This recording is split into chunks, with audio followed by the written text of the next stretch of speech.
Doctor Duque. Gracias, señor presidente.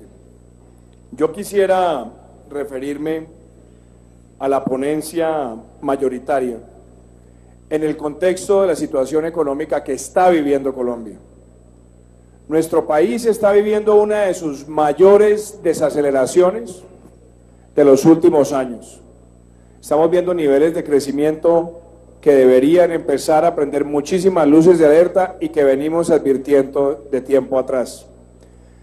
Segundo, nuestra economía está viendo todavía que la inflación está por encima de la meta del Banco de la República y la inflación de alimentos y de otro tipo de bienes y servicios es excesivamente alta frente a las metas que se habían fijado en los últimos años. También estamos viendo la confianza del consumidor caer.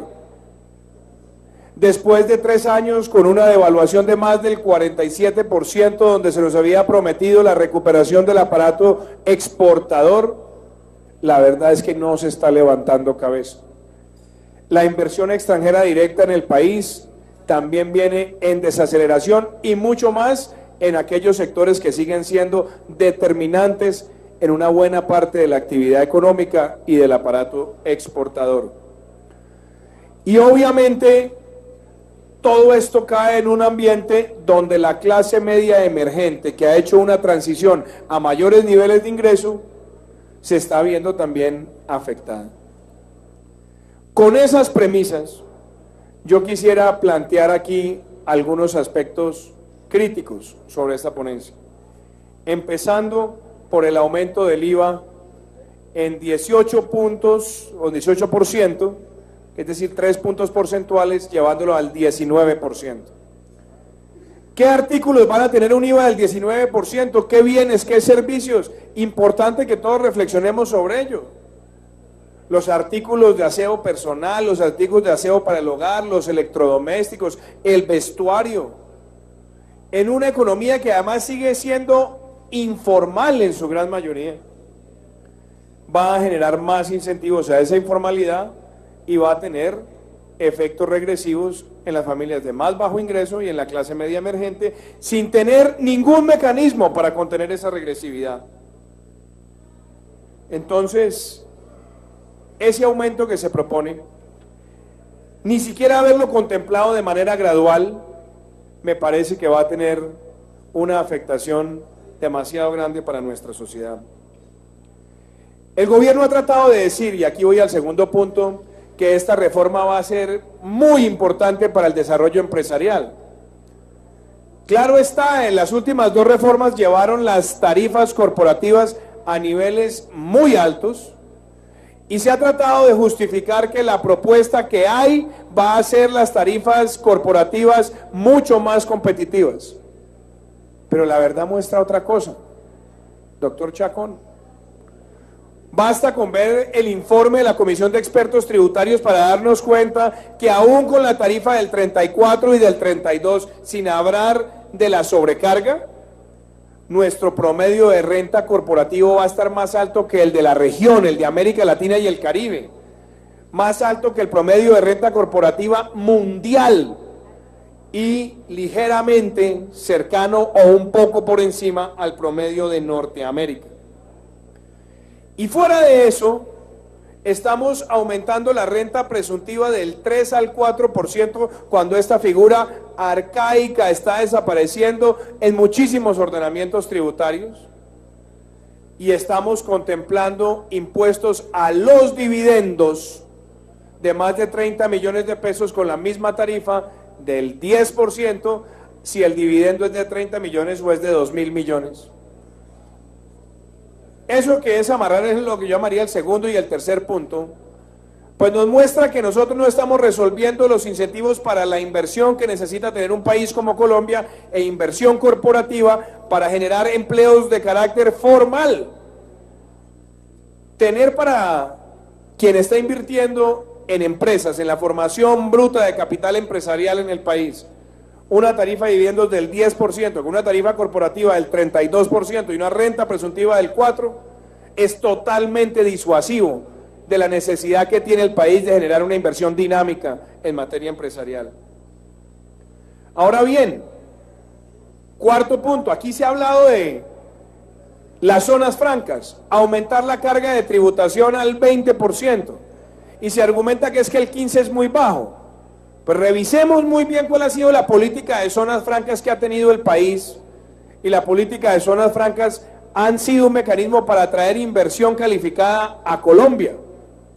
La medida que se está introduciendo para empresas extranjeras del 5%, con una tarifa de renta del 32 o del 34, o en los próximos 2 años del 40 si tienen ingresos de más de 800 millones de pesos, pues lo primero que va a empezar a afectar son esas famosas zonas francas para el desarrollo de la inversión offshore o costa afuera en materia petrolera. Ni hablar de aquellos que vengan a hacer transformación productiva en otros sectores o en la agroindustria, para ser más específico, o en la minería. Entonces, ¿qué es lo que queremos? ¿Asumir que en Colombia es neutral el tener ese tipo de incentivos para la inversión en transformación productiva y empresarial? ¿O darnos cuenta que con eso la estamos espantando? Señor ministro, yo le quisiera plantear un tema, señor ministro. En materia de filantropía, está claro el objetivo que tiene la reforma de evitar que las asociaciones u organizaciones sin ánimo de lucro se vistan de sin ánimo de lucro. Ese principio está aceptado, pero yo no encuentro cuál es la racionalidad para bajar las deducciones a lo que son donaciones a fundaciones del 30 al 25%, cuando nuestro país tiene uno de los índices más bajos de filantropía de América Latina, inclusive en países comparables.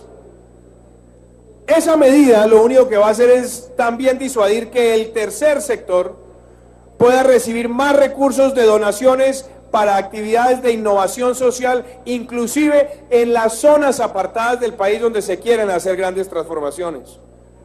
Afectar la filantropía es una torpeza que no se puede permitir con esta reforma. Quinto punto, señor presidente, en materia del monotributo. La Constitución colombiana es muy clara en los 3 principios de la política tributaria: equidad, eficiencia y progresividad. ¿Cómo se puede esperar que a unos empresarios o a unos microempresarios se les empiece a gravar sobre las ventas y a otros sobre los ingresos? Esa medida puede caer en la inconstitucionalidad de manera rápida, porque aunque se trate de vender como un impuesto voluntario, su tecnicidad constitucional es prácticamente inexistente, porque o todos se miran por el mismo rasero o esa diferenciación es amañada. En materia de tecnología, sexto punto, se siguen grabando los teléfonos inteligentes con un IVA del 19% cuando cuestan más de 654.000 pesos. Se precisó el tema de las tabletas, pero es que el mundo está migrando al internet móvil con dispositivos donde los teléfonos tienen el mismo valor estratégico de una tableta. Amplíenlo. Ténganle la misma estructura del impuesto entonces de las tabletas, pero no generen esa diferenciación innecesaria y que además disuade el acceso de la clase media emergente a mejor tecnología. El tema de los datos. Aquí se ha hablado que ese gravamen a la telefonía móvil empezó en el gobierno del presidente Uribe para financiar en una parte el deporte y la cultura, y que hubo un error y que por ese error no se incluyó el plan de datos. La verdad es que hay un objetivo estratégico en este país, y es aumentar la penetración del internet móvil, que en Colombia es apenas el 44%, inclusive en comparación con el 77% de la OSD. No introduzcamos más disuasores al estímulo que debe tener el país para una mayor conectividad. Y señor ministro,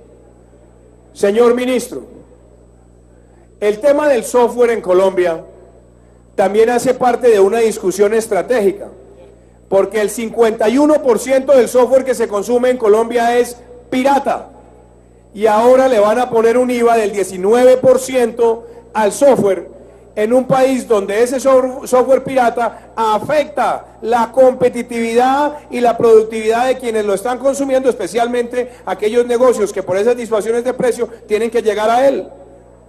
Me parece importante que esa reflexión la tengamos. Séptimo punto.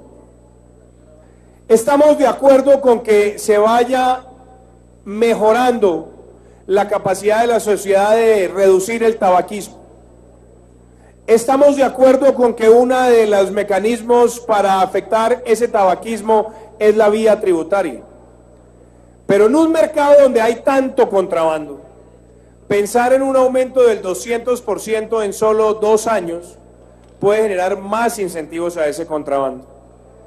Y yo creería, señor ministro, que eso debería hacerse quizás con una propuesta donde usted pueda hacer el escalón de 700 a 1000, de 1000 a 1400, de 1400 a 1800 y después a 2100 en lo que es el impuesto por cajetilla, extendiéndolo a 4 años y paulatinamente reduciendo la presión del contrabando.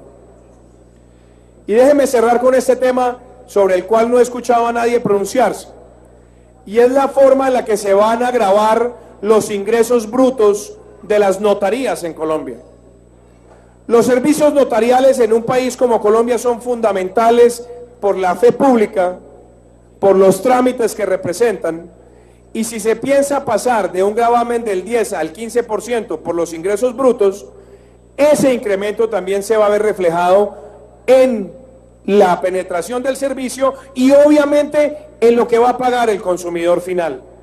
Y creo que, dado que son servicios que están abiertos al consumo de todo tipo de personas por mandato legal, hacer una revisión allí es necesario. Con esos temas, señor presidente, creo que desafortunadamente lo que tenemos no es una reforma estructural, es una reforma fiscalista que busca recursos para tapar un hueco y que no resuelve de manera clara la herencia que se le va a dejar a la próxima administración, sobre todo cuando se ve a la luz de la regla fiscal y el marco fiscal de mediano plazo, que se deberá hacer un ajuste del 3% del PIB entre el 2018 y el 2022, quizás presionando a una nueva alza de impuestos, y que permitiría también dejar planteado acá que cómo se discute esta reforma fiscalista sin que haya un compromiso claro y fehaciente de una reducción del gasto de un gobierno que se gastó la bonanza petrolera más grande de la historia de Colombia, que expandió el presupuesto al 11.4% durante 4 años mientras la economía crecía al 4.5%, que no ahorró para la época de vacas flacas y que hoy le pasa a la sociedad colombiana la cuenta del derroche. Muchas gracias.